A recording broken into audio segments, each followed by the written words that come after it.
ይህን ከልባችሁ እንድታስቡ ፈልጋለሁ። ሁላችሁ አንድ ደቂቃ ስጡኝና እችን ኢማጂን አድርጉልኝ። ኢማጂን ከዚህ በኋላ ስልካችሁ ለ7 ቀን እናንተ ጋር አይሆንም። 7 ቀን ሙሉ በፍጹም ስልክ አይሰጣችሁም። መጀመሪያ ትችሉታላችሁ ወይ ነው ትልቁ ጥያቄ።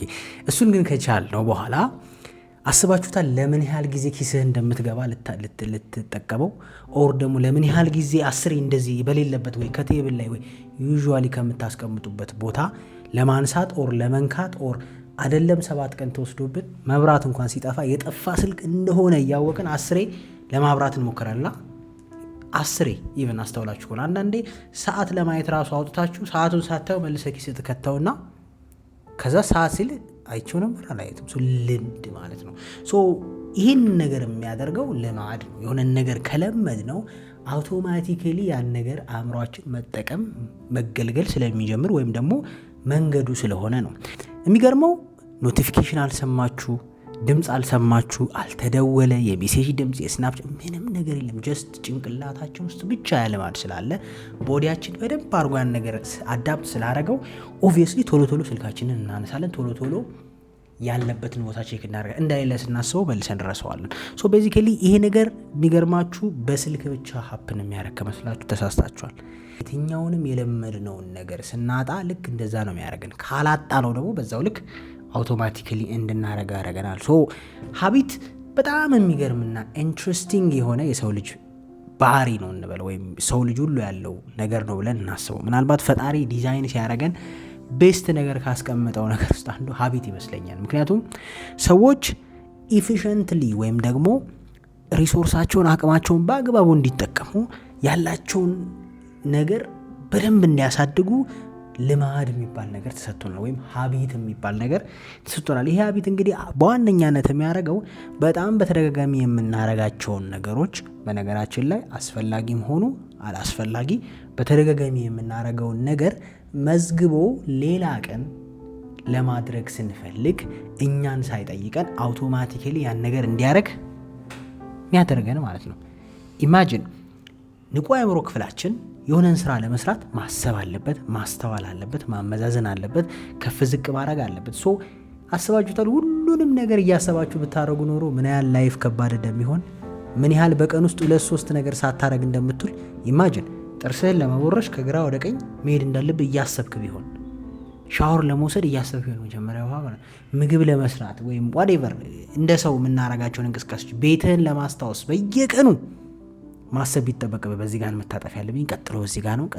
መኪና ለመንዳት በየቀኑ እንደ አዲስ ማርሽ ምንድነው ፍሬን ምንድነው ምትል ቢሆን ኦልሞስት ምንም የማንሰራ ቀኑን ሙሉ ተቀምጦ የሚሆን ሲሆን ምንሆነው ማለት ነው። ቤዚካሊ ምክንያቱም ታይሙም አይበቃንም። ስለዚህ ኤፊሽንት እንደሆን በተለይ የሚደጋገሙ ነገሮችን ሴቭ አድርጎ አእምሯችን እንዲያስቀምጣቸው ሀቢት የሚባል ነገር አለን። በነገራችን ላይ ልማድ ገነባኸውም አልገነባኸውም የሚገነባ ነገር ነው። በጣም የሚገርመኝ እሱ ነው። ባይዘው ልማድን አለመገንባትም መገንባት ነው። የሰው ልጅ ከሀቢት ውጪ መኖር ስለማይችል ከሩቲን ውጪ የተፈጥሮ አካል በመሆናችን የተነሳ አብዛኞቹ ነገሮቻችን በልማድ የሚሆኑ ናቸው፣ ወይም ደግሞ ለምደናቸው አክሰስ የምናደርጋቸው በጣም ትንሽ ፐርሰንት ነው እያሰብን በየቀኑ። በተለይ ደግሞ አዳዲስና በተለይ ደግሞ የኛን አቴንሽን የሚፈልጉ ነገሮች ላይ ነው ትኩረታችንን የምናደርገው። which is በዋነኛነት የመጀመሪያው ሰርቫይቭ ማድረግ ያለብን ቦታ ማሰብ፣ መጠንቀቅ፣ ማስተዋል ሊያስፈልገን ይችላል። ሰርቫይቭ ስል ኢሚዲየት ዴንጀር ማለት ሳይሆን ስለ ነገ ማሰብ፣ ስለ ስራ ማሰብ፣ ስለሆነ ነገር ማሰብ፣ የማታውቀው አንነውን የሆነ ነገር ሲሆን ዴፊኒትሊ እንደዛ ልናደርግ እንችላለን። እንዳልኩት እንግዲህ ሀቢት ገነባኸውም አልገነባኸውም የሚገነባ ነገር ነው ስል ባይ ዘ ዌይ ስራ መስራትም ተቀምጦ መዋልም ሀቢት መገንባት ነው። ስፖርት መስራትም አለመስራትም መገንባት ነው። ስለዚህ በየትኛውም ሳይድ ሰው ከልማድ ላይ ያመልጥ አይችልም ማለት ነው። አሁን አንዳንድ ሰዎች የሚመስላቸው የሆነ ነገር ስላልሰራህ ወይም የሆነ ነገር ስላላረከው የሆነ ነገር ማድረግ እያለብህ በሰዓቱ ስላላደረከው በቃ ያላደረከው ብቻ ነው ይመስልህ ነው። በሚገርም ሁኔታ ያለ ማድረግ ልማድም እየገነባህ ነው የምትሄደው። በጣም አደገኝነቱ በጣም ብዙ ወጣቶች ዋጋ የምንከፍልበት ምክንያት ትልቁ ማድረግም ሀቢት ነው፣ አለማድረግም ሀቢት ነው። ጸሎት ማድረግም ሀቢት ነው፣ አለማድረግም ያለማድረግ ሀቢት ነው። ለማድረግ ስታስብ የሚከብድ ለዛ ነው። ምክንያቱም አለማድረግን ልማድ አድርገህ ተለማምደሃል ማለት ነው። የምርጫ ጉዳይ አይደለም ማለት ነው ሀቢት። የሰው ልጅ በተደጋጋሚ ሶፋ ላይ መቀመጥም ሀቢት ነው። ቀኑን ሙሉ ተቀምጠ ብትል ማለት ነው። ከዛ በኋላ ከቤት መውጣት የሚያስጠላው ልጅ እየሆንክ ትሄዳለህ ማለት ነው። የምርጫ ጉዳይ አይደለም ሀቢት ያስፈልገናል አያስፈልገንም፣ ምንም ጥያቄ የለውም። ኦልዌይስ ኤቭሪ ዴይ ኦልሞስት ባይ ኤኒ ሲቹዌሽን አዳዲስ ልማዶችን እየገነባን ነው ማለት ነው። ስለዚህ እዚች ጋ ነው። ስለዚህ አስተውለን መርጠን ጤነኛ ሀቢት መገንባት አለብን የሚባለው። ምክንያቱም ወደድክም ጠላህም መገንባት ስለማይቀር ማለት ነው። ስለዚህ መርጠህ መገንባት አለብን ማለት ነው። በነገራችን ላይ አንድ የሚደረጉ ነገሮች ሀቢት ይገነባሉ ማለት አይደለም። ተረተኛል። አንድ ቀን ሂሮይክ ወይም የጀግና ስራ ስለሰራ ጀግና ነህ ማለት አይደለም። አንድ ቀን ቤተክርስቲያን ስለሄድክ ቤተክርስቲያን የመሄድ ልምድ አለህ ማለት አይደለም። አንድ ቀን ስፖርት ስለሰራ ሰውነት ይቀየራል ማለት አይደለም። ኮንሲስተንትሊ የሚደጋገሙትን ነው። በነገራችን ላይ ይሄን ስላችሁ ነገርየው ይጠቅማል አይጠቅምም የአእምሮ ስራ አይደለም። የነገርየውን ደጋግመኸዋል አልደጋገምከውም ነው ትልቁ ጥያቄ። ምክንያቱም ማይጠቅምም ነገር እኮ የሚገነባው ጭንቅላት ለምን አይደለም የሚለው የሆነን ነገር ኢንትረስቲንግ ነው ብለህ ከደጋገምከው ማድረጉ አይቀርም። በእርግጥ ሁላችሁ ልትጠይቁኝ የምትችሉት አንድ ጥያቄ እንዳለ ይገባኛል። ለምንድን ነው ቀላል ሀቢት በጣም ጥሩን ነገር ልማድ ማድረግ በጣም የሚከብደው፣ መጥፎን ነገር ደግሞ በቀላሉ ልማድ ማድረግ የሚቻለው? ለምሳሌ ሰዎች መጽሐፍ ማንበብ ቢፈልጉ በጣም ከባድ ነው መጽሐፍ የማንበብ ልምድ ብለገንባት። ሰዎች ስራ የመስራትን ልማድ፣ በጠዋት የመነሳትን ልማድ፣ ኤክሰርሳይዝ የማድረግን ልማድ፣ ጤነኛ ምግብ የመገብን ልማድ፣ እንቅልፍን በሰዓቱ የመተኛት ልማድ ብለን ጤነኛ የሆኑትን ልማዶች ለምንድን ነው መገንባት የሚከብደን? ሀቢት ማድረግ የሚከብደን? በዛው ልክ ደግሞ ስክሮል ማድረግ በቃ ሱስ፣ በአንደኛው ቀን ሱስ ይሆንባል አይደለም? በተለያዩ ኔጌቲቭ እንትኖች ማይጠቅሙ ማያዋጡ የትም ድረስ ማያስኬዱ ሀቢቶች ደግሞ በቀላሉ ነው የሚገነቡት። ለምሳሌ ጣፋጭ ምግብ በቀላሉ አዲክሽን ውስጥ ይከታል። ተኝቶ መዋል በቀላሉ አዲክሽን ውስጥ ይከታል ብዙ ሰዎችን። ሱሳሱሶች በጣም እንደተለመደው በቀላሉ ሱስ መያዝ ይቻላል። በአንድ ቀን አክሰስ ሱስ የሚያስይዙ ኬሚካሎች አሉ አለ የሱስ ነገሮች አንድ ቀን ተጠቅማቸው ከዛ በኋላ ሰውነትህ የሚፈልጋቸው ለምንድን ነው ካላችሁኝ በሁለት መንገድ ልንገራችሁ። የመጀመሪያው የሚጠቅም ነገር እዚህ ምድር ላይ የሚጠቅም ነገር በሚገርም ሁኔታ ኢሚዲየት ኮስት አለው፣ ዲሌይድ የሆነ ሪዋርድ አለው። ምን ማለት መሰላችሁ? የሚጠቅም ነገር አሁን ላይ ወጪ ብቻ ነው። ሽልማቱ ወይ ደግሞ ውጤቱ ደግሞ ቆይቶ ነው የሚመጣው። የማይጠቅም ልማድ ደግሞ በሚገርም ሁኔታ አሁን ላይ የሚገርም ሽልማት አለው፣ ቅጣቱ ወይም ሪዛልቱ ደግሞ ቆይቶ ነው የሚመጣው። በዛ ምክንያት መጥፎ ሀቢትን በቀላሉ መገንባት ይቻላል። ጥሩ ሀቢትን ግን መገንባት በጣም ጊዜ ይወስዳል። ክሊር ካልሆነ ደግሞ ይችላሉ። ለምሳሌ ሰዎች የሆነ አይነት አዲክሽን ውስጥ ስክሮል ብታረግ ለምሳሌ ኢሚዲየትሊ የምታገኘው ሽልማት ነው አይደል? ምክንያቱም ስክሮል ስታረግ ከደበርተህ ትወጣለህ፣ ዘና ትላለህ፣ ትስቃለህ፣ ቀልታለህ፣ ጊዜው ያልፍልሃል። የሆነ ነገር ሄልፕ እያረገ ያን ማድረግ ከዛስ ያን በማድረግ ደግሞ ህይወት ባንዴ መሰቃቀልም አይደል? ህይወት ባንዴ አይደለም ብልሽሽት የሚለው ለምን ጊዜ ይወስዳል። ጭንቅላት እስኪ በሰብስ ጊዜ ይወስዳል አይደል? ማስተዋል አቅም እስኪቀንስ ጊዜ ይወስዳል። ሰነፍ እያረገ ሲሄድ ጊዜ ይወስዳል። እርተኛ ስራ እንዳትሰራ ሲጫንህ ጊዜ እየወሰደ ይሄዳል። ስለዚህ በአንዴ ውጤቱን ስለማያሳይ ጭንቅላት ደግሞ የሚገርመው እንደዚህ አይነት ነገር ይወዳል። አእምሯችን አናሊምቤክ መጽሐፏ ላይ እንዳስቀመጠችው አእምሯችን ኦልዌይስ ፐርሲው የሚያደርገው ወይ የሚፈልገው ደስታን እንጂ ህመምን አይደለም። እርተኛ አእምሮ ምን አይነት ፕሪንሲፕል አለው? የዛሬን እንጂ ስለ ነገ አይመለከተኝም አይደል? ይሄ ዶንስቲክ የሚባለው ይሄ ፕሌዠርን ወይም ደስታን ብቻ የሚያባሩ አይነት ሰዎች አሉ። ዛሬን ብቻ ኑር ምናምን ዘፈንም አላል ዛሬን ብቻ ኑር ነገ አታውቀው ምናምን የሚል ማለት ልክ የእሱን ፕሪንሲፕል ነው የሚከተለው ይሄ መጥፎ ሀቢት። በቃ ዛሬ አሁን ደስተኛ ነው አይደል? ሱስ ውስጥ ያለ ሰው አሁን እኮ ደስተኛ ነው አይደል? ጊዜያዊም ቢሆን ለምን ካልከኝ የዛ ዋጋ በህይወት ዋጋ የሚያስከፍል ሄዶ ከአመታት በኋላ ስለሆነ ለዛ ነው በጣም ብዙ ወጣቶች የምንሸወደው ዋጋ ምን ከፍለው። ለምን? በወጣትነት ጉልበት አለ፣ እንደፈለግ ትዝናለህ፣ ታጠፋለህ፣ ውጤቱን አታየው። አንተ ጀግና ነህ። አስተውለህ አታውቅም? በጣም እንደነሱ መሆን የምትመኛቸው የነበሩ ወጣቶች እኛ ቲኔጀር ምናምን ሆነን አሁን ስታያቸው አያሳዝኑም? ወድቀው ምናምን ጊዜ ማይደርስ ይመስለናል። ተረተኛ በቃ እነሱ በቃ ዘናጭ ናቸው፣ ጂም ይሰራሉ፣ ስፖርት ሰውነታቸው ምናምን ያምራል። ከዛ በቃ ሴቶች ጋር እንትን ይላሉ። ወንዶች በተለይ አንስፓየር የምናደርገው ልጅ ሆነን አለ አይደለም። በቃ እንትን ናቸው፣ ጸጉራቸውን ቅርጽ ያስወጣሉ፣ ይስተካከላል፣ ጫማቸው የተተኮቀ እንደነሱ መሆን ነው በሰዓቱ የምትፈልገው አይደል? እነሱ ሁሉ ነገር የተፈቀደላቸው ናቸው በሰዓቱ። በቃ እንጆ ያረጋሉ፣ ይቅማሉ፣ ይጠጣሉ አይደል? በቃ ጀለሶች አሏቸው ሴቶቹ፣ ቆንጆ ሴቶቹን ማግኘት ይችላሉ። ሁሉም ወጣት እንደነሱ መሆን ነው የሚመኘው በልጅነቱ ካየ። ከዛስ ለምን ካልከኝ እነዛ ሰዎች በዛ ሰዓት ደስታ ላይ ናቸው። ሁሉ ነገር የነሱ ነው። ነገ ከ5 ዓመት ከ10 ዓመት በኋላ የሚያመጣውን ውጤት ግን አታየውም። እነሱም አያዩትም። የሚሸውዳቸው ለዛ ነው። ገና የሆነ ነገር እንደነካ እዛው በኩርኩም ቢደቁ አታረገውም አይደል? የሆነ ነገር ስታረግ መጥፎ ነገር እዛው ቢያጋጭህ ኖሮ አትደግመውም። ግን ቅድም እንዳልኩት መጥፎ ሀቢት እንድንገነባው በጣም አዲክሽን ውስጥ የሚከትብን ቅጣቱ ቆይቶ ነው የሚመጣው። ደስታው ደግሞ አሁን ነው የሚመጣው። ጥሩ ልማድ ደግሞ በሚገርም ሁኔታ ቅጣቱ ወይም ድካሙ ወይም ወጪው ወይም ልፋቱ አሁን ነው፣ ሽልማቱ ቆይቶ ነው የሚመጣው። ስለዚህ ያሰለቻላል፣ ደስታ የለም። አሁን ቅጣት ብቻ ነው ያለው። ኤክሰርሳይዝ ላድርግ ብትል ድካም ነው፣ ሰውነት አይቀየርም፣ ግን ህመም ነው። ላንብብ ብትል ምንም እውቀት ወዲያው አይቀየርም። እውቀት እስኪሆን ድረስ አመታት ይፈጃል። አንተ በደንብ ወይ ጎበዝ ተናጋሪ እስክትሆን ወይም ጎበዝ ነገሮች የሚረዳ እስክትሆን ይቴክስ ብዙ ጊዜ። ገንዘብ ማጠራቀም ብትል ጓደኞች ሲበሉ ሲዝናኑ ፈታ ሲሉ ልብስ ሲቀይሩ አንተ ሴቭ እያረክ ድካም ነዋል። አሁን ህመም ነው የሚሰማ። በቃ እነሱ እኮ ዘንጠዋል ምናል።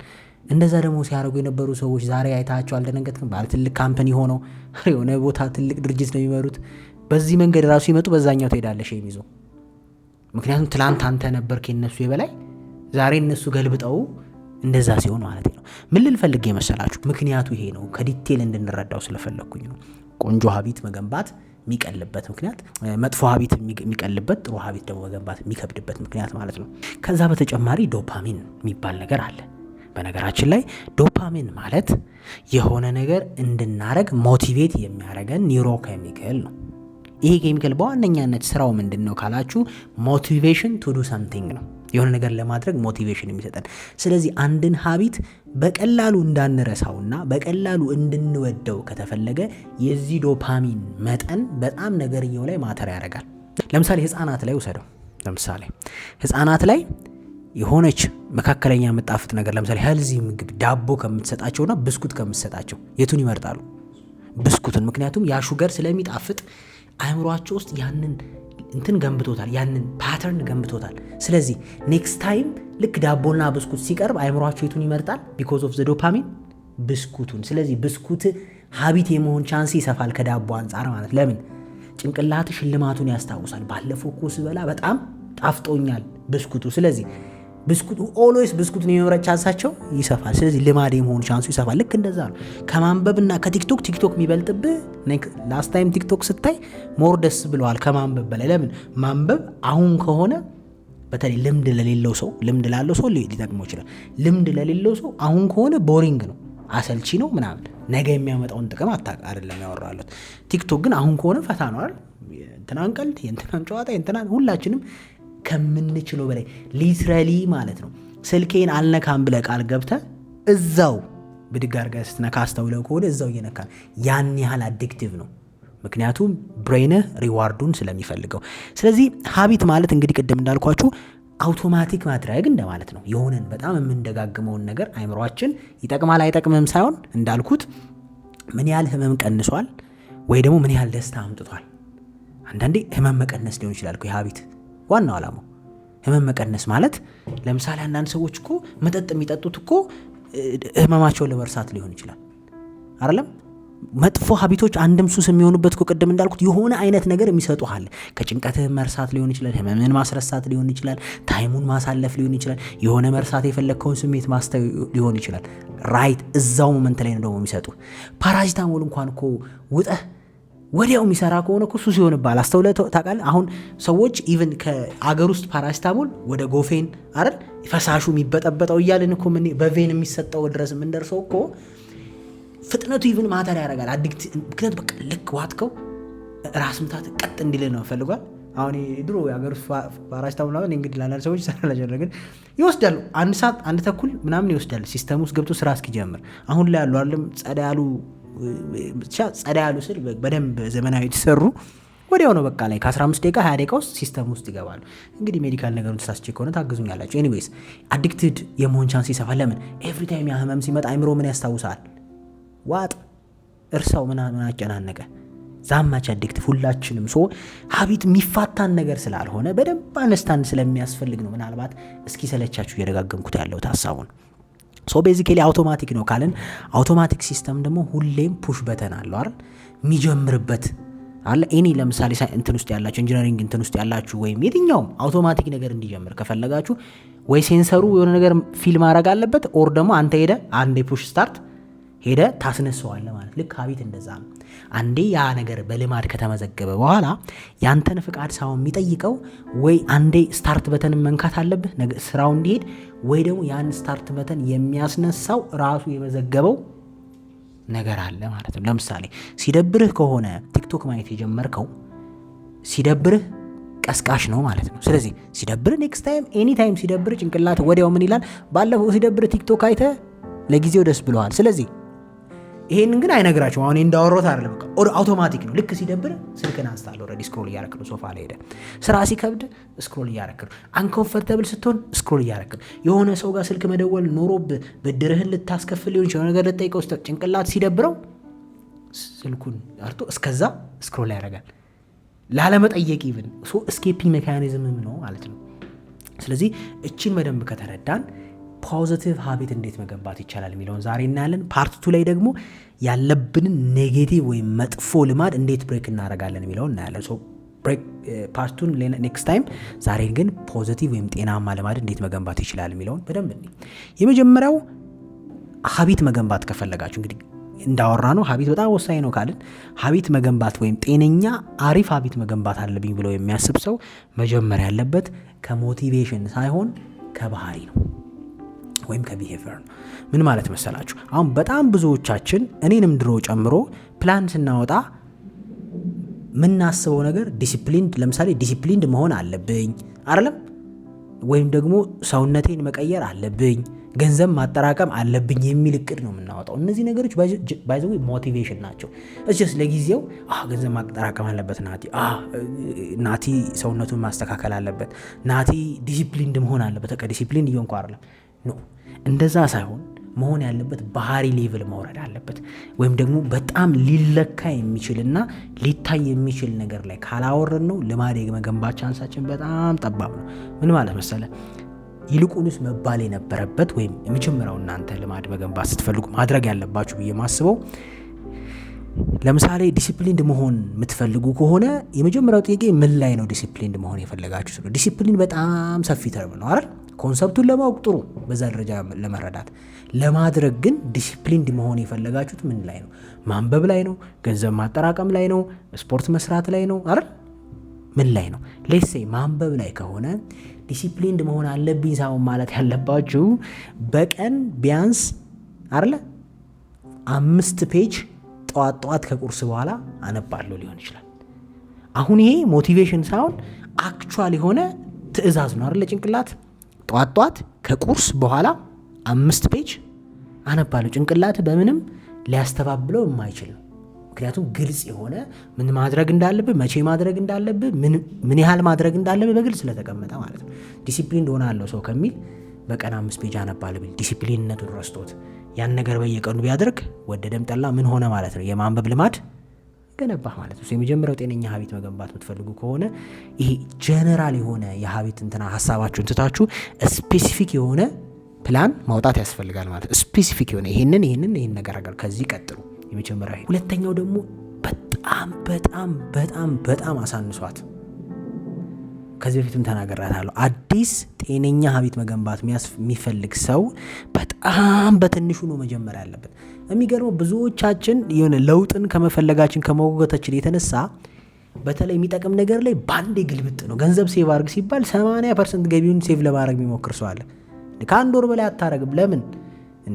እንዴት ሰርቫይቭ ታደርጋለህ? እየተራብክ ከዛ ምን ልትሆን? አይሆንም። ስለዚህ በጣም በትንሹ ነው መጀመሪያ ድርጊቱ በላይ ልማዱን መገንባት ስለሚያስፈልግ ሴቭ የማድረግ ምክንያቱም ጭንቅላት አማውንቱ ሳው የሚያሳስበው ልምዱ የማስቀመጥ ልምዱን ማወቅ ስላለበት በዚህ ኬሊ በጣም በትንሹ ማድረግ አለባቸው። አንዳንድ ሰዎች መጽሐፍ ማንበብ ብለው ያስቡና የሆነ በቃ መጽሐፍ ካልጨረስኩኝ ወይ ካልገባኝ ነው 2-3 ፔጅ ማንበብ ዴዲኬትድ ሆኖ በየቀኑ እመኑ ኢትዮጵያ ውስጥ ካለ 90% ሰው በላይ የተሻለ አንባቢ ያደርጋቸዋል። በቀን 2-3 ፔጅ ማንበብ የምሬን ነው ኢትዮጵያ ውስጥ 90% ከሚሆነው ፖፑሌሽን በላይ ያደርጋቸዋል። ያን ያህል የሚያነብ ሰው ስለሌለ ምናልባት አካዳሚክስ ውስጥም ተምር አልፈነዋል። ምን ያህል ተማሪ ያጠናል በየቀኑ? ማንም አያጠናም። ግዴታ ክፍል ውስጥ ሲገባ የሚሰማትና ኖት ጻፍ ከሚባለው ውጪ ሶ ቤዚካሊ ይሲ 3 ፔጅን ብቻ ፕራክቲስ በማድረግ ከ90% በላይ ከተሻልክ ምን ትፈልጋለህ? ነገ ደግሞ 4 ፔጅ ታደርገዋለህ። ከዛ 10 ፔጅ ከፈለክ ሲደላ በሳምንት አንድ መጽሐፍ ልጨርስ ትችላለህ። ግን ፉክክራቸው ምንድነው? ቢልጌት ወር የሆነ አንዳንድ ሶሻል ሚዲያ የሚባሉ ነገሮች አለ እንትና በሳምንት 2 መጽሐፍ ያነባል። ስለዚህ ከሱ ጋር ነው የምትፎካከረው። ምን ያህል እንደመጣ አይተዋል። አንተ እኮ ለዛ ኬዝ ወይም አንቺ እኮ ለዛ ኬዝ አራስ ነሽ። አራስ ደግሞ ስጋ አይበላም አይደል? ስለዚህ ስጋ ካልበላው እያልሽ ነው አራስ ሆነሽ። ስለዚህ መጠንከር አለብህ። ልክ አራስ ልጅ መጀመሪያ ወተት፣ ከዛ ምናምን፣ ከዛ ልልት ያለ ምግብ፣ ከዛ አይደል ሙቃሙቁን ምኑን እያረጋር ጠንካራ ላይ የሚደርሰው ልክ እንደዛው በፕሮሰስ ስለሆነ ነው የማይረሳ ሀቢት የሚሆንብን መብላት ራሱ። ምክንያቱም ስቴፕ ባይ ስቴፕ ነው እያንዳንዷን ነገር እየለመድን የምንሄደው። መሄድን ያልቆመ ሰው ይሮጣል እንዴ? አይሮጥም። ልጅን እስኪው በነገራችን ከተፈጥሮ ከተማርን በጣም ብዙ ነገር ኢቨን ትምህርት አያስፈልገንም ከሌሎች ሰዎች። ሕፃን ልጅ የምሬ ነው። ምናልባት እንግዲህ ልጅ ስለወለድኩ ሊሆን ይችላል ስለ ሕፃን ያበዛሁት። ሕፃን ልጅ የመጀመሪያ እቃ ይዞ ነው የሚቆመው በሚገርም ሁኔታ አይደል? አረ እንደውም ከታች ከጀመርኩኝ መጀመሪያ አንገቱ አይነሳም አይደል? አንገቱን መሸከም አይችልም። ከዛስ አንገቱን መሸከም ይጀምራል። ከዛስ አንገቱን ተሸክሞ ደግሞ እንደፈለገ መዞር። ከዛስ ብረት ይዞ መቆም አይደል? ወይም ወንበር ይዞ መቆም፣ ወይ እናቱን እግር ይዞ መቆም። ባንዴ መሮጣል የለም። እንትና ይሮጣል ብሎ ልሩጥ የሚል ተፈጥሮ አይፈቅድለትም። ከዛስ ሄደት ብሎ በቂጡ ዘጭ ይላል። ሄደት ብሎ ከዛ የሆነ ሰዓት 3 ዓመት 4 ዓመት ሲሆን አባራት ይዘው አይደል?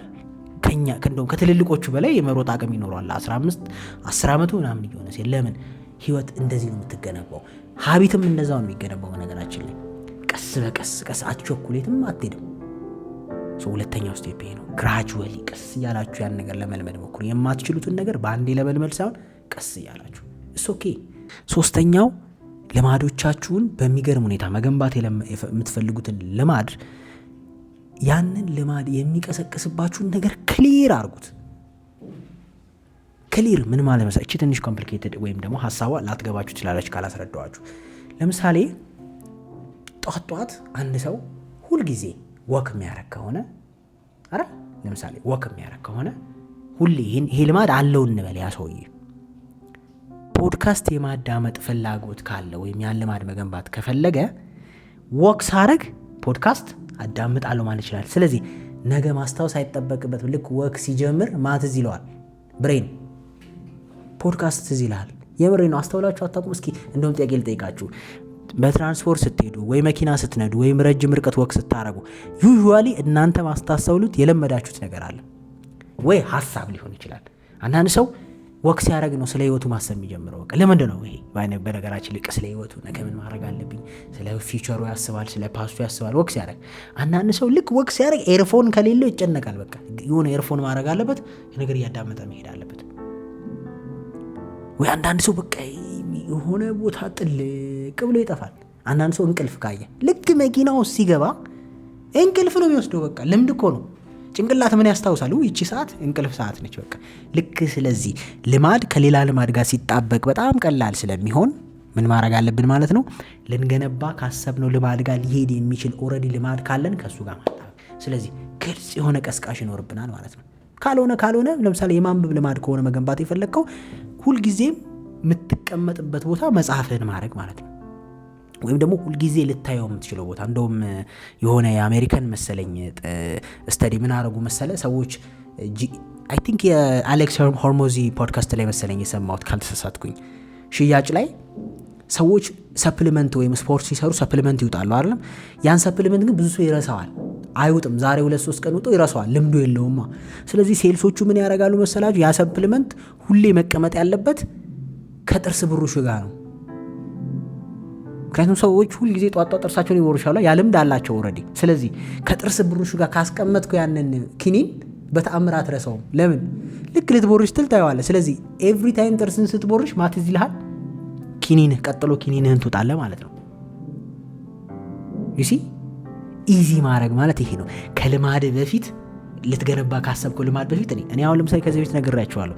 የአስቴር ሙዚቃ ማለት ዲፕ ወርክ ውስጥ ነው የሚከተኝ በቃ። ስለዚህ አንዳንዴ ስራ ሲያስጠላኝ ስንፍስል የአስቴር ሙዚቃ ነው ከፍተው። ልክ የእሷን ሙዚቃ ሲከፍት ምን ያደርግልኛል? ትሪገር የሆነ ነገር እንዳነብ፣ የሆነ ፖድካስት እንድሰማ፣ ፖድካስት መስማት ሳይሆን የሚሰራ ነገር ሞሮፍ። ኮፊ ስጠጣ ለምሳሌ፣ ቡና ስጠጣ ለምሳሌ ሞቲቬት ያደርገኛል ወደ ምን የሆነ ነገር ወደ መስራት ዩሲ። እናንተም የሚመቻቸው እኔ ለምሳሌ ስነዳ ፖድካስት ማዳመጥ ነው ደስ የሚለኝ፣ በተለይ ረጅም ርቀት ወደ አዳማ መስመር ከሆነ እና እንደውም ከዚህ በፊት ነግራችሁ ይሆናል አላውቅም። የሲስተር ልጅ ምን ይላል? ልክ አሁን አዳማ ክፍያው ጋር ስትደርስ ፖድካስቱን ዘግተህ የሆነ ነገር ሌላ ነገር ትከፍታለህ ብዬ እየጠበቅኩ ነበር። ልክ እኔ ሲከፍት ማለት ነው ለምዶኝ ማለት ነው እሱ ራሱ። ልክ በቃ ሃይዌው ላይ ነው ማዳምጠው ፖድካስት። ልክ የክፍያ ጣቢያ ስደርስ እጄ አስተውለኝ ከሆነ ዘጋውና የሆነ ወይ ሙዚቃ ከፍታለሁ ወይ የሆነ ነገር ከፍታለሁ። እስቲ ስትልማድ አዳማ ሲገባ በቃ ሪላክስ ማድረግ ነው ፈልገው በቃ አሁን እሺ ጭንቅላቴ አታችድ ሆናል። በቃ ለረፍት ነው የሚሄደው እዛ የሚል ስሜት አለው። ኤኒዌይስ አራተኛ ኢንቫይሮንመንታችሁን ዲዛይን ማድረግ አለባችሁ። ትልቁ አንዱ ቻሌንጅ ብዬ ማስበው እንደ ወጣት መለወጥ እንፈልጋለን፣ ሀቢት መገንባት እንፈልጋለን። ብዙ እንደዚህ አይነት ቪዲዮዎችን ፖድካስቶችን ታያላችሁ፣ ግን ኢንቫይሮንመንታችሁን ዲዛይን ስለማታረጉ የማድረግ ቻንስ ወይም ያን ልማድ የመገንባት ቻንስ በጣም የደከመ ነው። ለምን ኢንቫይሮንመንት ዲዛይን ሲባል ይሄ አርኪቴክቸራል ዲዛይን ሳይሆን ኢንቫይሮንመንት ዲዛይን ማለት ለሀቢትህ ወይም ለመገንባት ላሰብከው ነገር የሚመች ህይወትን መፍጠር ማለት ነው። አካባቢ መፍጠር። ለምሳሌ በጣም ኦቤሲቲ ያስቸገረው ሰው፣ በጣም ሰውነቱ ወፍሮ ካቅም በላይ እየተቸገረ ያለ ሰው ጤናማ ያልሆነ ምግብ ኪችን ውስጥ ሊኖረው አይገባም ማለት ኢንቫይሮንመንት ዲዛይን ማድረግ ማለት ያ ነው። ለምሳሌ በተቻለ አቅም ስኳርን ማራቅ፣ ጣፋጭ ነገሮችን ያው እኔ እዚህ ላይ ስለማልሰራ ትክክለኛ ምክር ነው የመከርኳችሁ እያልኩ አይደለም፣ ጀስት ኮንሰፕቱ እንድትረዱት ነው። ለምሳሌ እንዲያወፍሮ ያረጉ ነገሮችን ማራቅ ማለት ነው። ተቀምጦ የሚውልባት የለመዳት ወንበር ካለች እሷን ወንበር አውጥቶ መጣል፣ ያ ከዛ ልማድ ጋር የተገነባውን ነገር እንዲስተካከል ማለት ነው። በዛው ልክ ደግሞ ጤነኛ ልማድ እንድትገነባ የሚያመጣልን ሀቢት ደግሞ ማመቻቸት። ለምሳሌ ውጪዎቹ ካየ ናዌዴይስ ኢቨን እየሰራ ትሬድሚል ነገር ጀምረዋል አይደል? ቢሮአቸው ውስጥ ወክ እያረክ እንድትሰራ ማለት ነው። ቆሞ ከስር ትሬድሚሉ ይሄ ወክ የሚደረግበት ማሽኑ አለ። ስለዚህ ወክ እያረክ ትሰራለህ ማለት ነው። ወክ እያረክ ፖድካስት አዳምጣለህ ማለት ነው። እዛው ቤት ሆነ እንደሱ አይነት የቴብል አሬንጅመንት ሰርተዋል። እኛ ሀገርም አይቻለሁ። ምን ልል ነው መሰላችሁ? ስለዚህ ልትገነቡ አሰባችሁ ጤነኛ ልማድ ጋር ሚማች የሚያደርግ ኢንቫይሮንመንት ፍጠሩ። በቃ ተረታችሁኛል? እዚህ ሀገር መኖር ምን ያደርጋል የሚል ጓደኛ ካለ አንተ ደግሞ እዚህ ሀገር ሰርተህ መለወጥ ከሆነ ያሰብከው ወይም በየቀኑ ጠዋት ተነስተህ ጂም ሄደ ወይም ጂም ከሌለ ሰፈር ውስጥ ሮጠህ ከዛ መተህ ጸሎትን አድርገህ አይደል ከዛ ያለችህን በልተህ ስራ ለመፈለግ ነገር ለመሞከር የምትወጣ ከሆነ እዚህ ሀገር ምን ኖር አትለወጥም ከሚል ሰው ጋር መሸሽ አለብህ። ለምን አይሄድም? ሁለቱ መቼም አያስገነባህም። ይሄን ልማድ መሰናክል ነው የሚሆንብህ። በቃ አንተ ልትገነባ ስትል እሱ ያፈርስባል፣ አንተ ልትገነባ ስትል እሱ ያፈርስባል። ስለዚህ ሽሽ። ኢንቫይሮንመንት ዲዛይን ማድረግ ማለት ያ ነው። በተቻለ አቅም ደግሞ የሚያሞግስ ደግሞ ካለ አይደል እንዴት ነው የምንለወጠው መለወጥ አለብን ምናምን ሞቲቬት የሚያደርግ ደግሞ ሰው ካለ እሱ ጋር ሄደህ ጥበቅ። ዲዛይን ማድረግ ኢንቫይሮንመንት ማለት ነው። ልታነቡ ካሰባችሁ፣ ልትጽፉ ካሰባችሁ፣ ለምሳሌ አሁን አንዳንድ ሰዎች መጽሐፍ በጣም ጎበዞች አሉ፣ ግን በቃ የመጽሐፍን ልማድ መገንባት ያቃታቸው ሰዎች አሉ። እኔ ለዚህ ጉዳይ ስላነበብኩኝ ነው ይሄን የምነግራችሁ። እኔ በጣም ነው መጽሐፍ የምወደው። ኢትዮጵያ ከመጣሁ በኋላ በጣም ተቸግሬያለሁ መጽሐፍ ላይ። እያነበብኩኝ አንድ በጣም 20 ምናምን 30 መጽሐፍ የጻፈ ሰው የሰራቸውን እንትኖች እያየው ዶክመንቶች መጽሐፍ የምትፈልጉ ከሆነ ብሎ የመጀመሪያው ያለ እቤታችሁ ውስጥ ጠረጴዛ እንኳን ባይኖር ካርቶንም ቢሆን 4 ማዕዘን ሰርታችሁ አለ የሚመችውን ብቻ በቃ ለመጻፍ ያቺ ቴብል ማለት ሌላ ነገር አይደረግባትም በፍጹም መጻፊያ ብቻ ነች። ልክ ስትቀመጥ አይምሮህ መጽሐፍ ብቻ ነው የሚመጣው። ልክ እንደዛ ያችን ቴብል ዴዲኬትድ አድርጎት ኢንቫይሮንመንታችሁን ዲዛይን አድርጓት የሚለው የጸሐፊ ኢንቫይሮንመንት። አሁን እዛ ቦታ ሄደ ምግብ የምትበላ ከሆነ እዛ ቦታ ሄደ ጨዋታ የምታወራ ከሆነ ስልክ የምታወራ ከሆነ ሞራል ይጠፋል ነው ሀሳቡ። ያቺ ኦልዌይስ ልትቀሰቅስብህ የሚገባው ምንድን ነው? መጽሐፍን። ያችን ስፔስ ለጽሁፍ ብቻ ተዋት ይላል። በነገራችን ላይ እንደዚህ አይነት ባህሪ ያላቸው ሰዎች አሉ። አስተውላችሁ ከሆነ ቢሮአቸው ውስጥ ሲገቡ ስልክ አያነሱም፣ ስልካቸውን ያጠፋሉ። የሚጠፉ ሰዎች የሉ የምታውቃቸው? በተአምር አያገኙህም፣ ቢሮአቸው አይጠሩህም። በቃ ጥፍት ስልክ አጠፋፍተው ጥፍት። ለምን? ልክ እዛ ቢሮ ሲገቡ ዓለምን ይረሷታል። ልማዳቸው አየህ። ምስጥ ብለው ስራቸው ውስጥ ናቸው። ልክ ስራቸውን ሲጠርሱ ዘጋግተው ውጭ ያገኙሃል። ኢቭን ልማድ የሚገርም ያን ልማድ የምታከናውንበት ቦታ ራሱ ይወደዋል። አንዳንድ ሰዎች እኮ አዳማ ሲሄዱ ወይ ክለብ ትዝ ይላቸዋል፣ ወይ አዳማ ሲሄዱ ወይ ስጋ ትዝ ይላቸዋል፣ ወይ አንዳንድ ሰው ደግሞ አዳማ ሲሄድ ቤተክርስቲያን ትዝ ይለዋል። እንዳስለመድኩ አየህ። አንዳንድ ሰው አዲስ አበባ ሲመጣ ትዝ የሚለው ነገር አለ አይደል? ልክ እንደዛ ሰዎችን መጠንቀቅ ያስፈልጋል። 5ኛ አይደንቲቲ ቢልድ አድርጉ አራውንድ ዛት ሀቢት። የምሬን ነው። መጽሐፍ አንባቢ ከሆንክ ወይም መጽሐፍ የማንበብ ልምድ መገንባት የምትፈልጉ ከሆነ በተቻላችሁ አቅም እያሰባችሁም ቢሆን በሄዳችሁበት መጽሐፍ ማንበብ እወዳለሁ አይደል፣ መጽሐፍ ደስ ይለኛል የሚል ንግግር ተጠቀሙ። ይሄ ማለት አይደንቲቲን መገንባት ይባላል። ተረተኛ እኔ መጽሐፍ ማንበብ አልወድም እያልክ መጽሐፍ የማንበብ ልምድ መቼም ነው ማትገነባው። እኔ ኳስ አልወድም እያልኩኝ ኳስ የማየት ልምድ ልገነባ አልችልም። ምናልባት ከገነባው ራሱ በጣም ዶፓሚን ያለው ቅድም እንዳልኩት በጣም ሃይ ደስታ ፕሌጀር የሚሰጥ ነገር ከሆነ ሊሸውደኝ ይችላል። ከዛ በተረፈ በተለይ ጤነኛ ሀቢት እኔ ስፖርት አልወድም ብሎ ስፖርት የሚሰራ ሰው አይቻላል። ለምን? እንዲሁም ነገር እየከባድ ነው አይደለም አልወድህም ብለህ ማለት ነው። አንዳንድ ሰው እኔ ገንዘብ አልወድም ይላል። ብትወድስ ብዙ ለፍተህ ነው ይገኘው። አይዘው ገንዘብ አልወድም አይባልም። ተረታሽኛል። ገንዘብን መውደድ ነሰሰሪ ነው። ምን ያህል ቦታ ተሰጠዋል እሱ ሌላ ጉዳይ ነው። ምክንያቱም ማተር ያደርጋል እነዚህ ነገሮች አይደንቲቲ። ምክንያቱም ይኸውልህ አይደንቲቲ ማንነት ወይም እኔ ነኝ ብለህ የምታስበው ሊሸከም የሚችለውን ያክል ነው የሚሰጥ በሁሉም አቅጣጫ። አይደንቲቲ የማይሸከመውን ነገር አይሰጥህም የፈለገ ብትለፋ። አንዳንድ ሰዎች መመኘት ራሱ ይፈራሉ አይደል? አይደንቲቲ ላይ መስራት አለብን። ለዛ ነው አንዳንዴ ይሄ ፐርሰናል ዲቨሎፕመንት ላይ ያሉ ሰዎች እቺ ላይ ብቻ ነው ፎከሳቸው። ለዛ ነው የማይመቸኝ። እቺ እኔ እችላለሁ እኔ እንደዚህ ምን የምትለው ይሄንን ስንት ስቴፕ መተን ነው እቺን ያወራ ነው። እኛ መጀመሪያ 5 ስቴፕ ከመጣህ ወይም 4 ስቴፕ ከመጣህ በኋላ ነው መጨረሻ ላይ ስለ አይደንቲቲ የምናወራው። ተረተኛ ስፖርቱን እየሰራ እየሞከርክ ቤትህን ለስፖርት አመቻችተ ነው መጨረሻ ላይ እኔ ስፖርት ወዳለሁ ስፖርተኛ ነኝ ማለት ያለብን። ሁሉንም ትተው ስፖርተኛ ነኝ ከሚለው መጀመሪያ ይፈልጉት ብዙ ሰዎች። አይ ዶንት ቲንክ ሶ ወርክአውት ያደርጋል የሚል እምነት የለኝም። ሰውንም ሰነፍ ያደረገው ይሄ ይመስለኛል። ሳይሰራ የሆነን ነገር እችላለሁ ብሎ ማሰብ ማለት ነው። ያለ ስኪል ያለ ቦታው ይሆንልኛል ብሎ ማሰብ ይሄ ዲሉዥናል የሆነው ነገር በጣም እየተሸጠ ያለው በብር ለዛ ይመስለኛል። ከመጨረሻው ስቴፕ ስለሆነ ረዳኝ። እኔ የስራ ሰው ነኝ፣ እኔ የቢዝነስ ሰው ነኝ፣ እኔ የስፖርት ሰው ነኝ፣ እኔ የስነ አእምሮ ሰው ነኝ ለማለት መጀመሪያ ያንን ፕሮሰስ ካለፍክ በኋላ ተረተኛል በኮንፊደንስ እኔ ሪሌሽንሺፕ ላይ ሰራለሁ፣ እኔ ፐርሰናል ዲቨሎፕመንት ላይ ሰራለሁ አይደል፣ እኔ መጽሐፍ ማንበብ ወዳለሁ አይደል፣ እኔ ጤናማ ሪሌሽንሺፕ ወዳለሁ እንድትል የሚያደርግ ከዛ በፊት ያለው ነገር ነው። ብትል ጉዳት አለው ወይ አይደለም፣ ግን እዚህ ጋር ስላላልክ እዚህ ጋር የሚመጣ ነገር አለ ብዬ አላምነው። ሆፕፉሊ በዚህ መንገድ ጤነኛን ሀቢት መገንባት ትችላላችሁ ብዬ አምናለሁ። መጥፎን ሀቢታችሁን ደግሞ ብሬክ ማድረግ ከፈለጋችሁ ፓርቱን እንድታዩት ጋብዛችኋለሁ። ለማማከር አገልግሎት እንዲሁም ለፐርሰናል ዲቨሎፕመንት ከዛም ውጭ ደግሞ የትኛውም ለፕሮዳክሽን ስራዎቻችሁ 094848 6063 ላይ ልታዋሩን ትችላላችሁ። ቴንክ ዩ